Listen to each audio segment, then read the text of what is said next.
قبل كده شفت فيديو لأيمن الظواهري بيتكلم فيه على الشيخ أسامة بن لادن، إن هو كان في يوم من الأيام كان ينتمي إلى الإخوان المسلمين.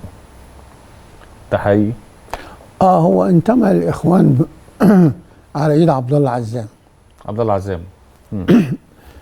وعبد الله عزام كان إخوان برضه؟ عبد الله عزام عاش إخوان ومات إخوان، ورغم إن هو كان منتمي لتنظيم القاعدة.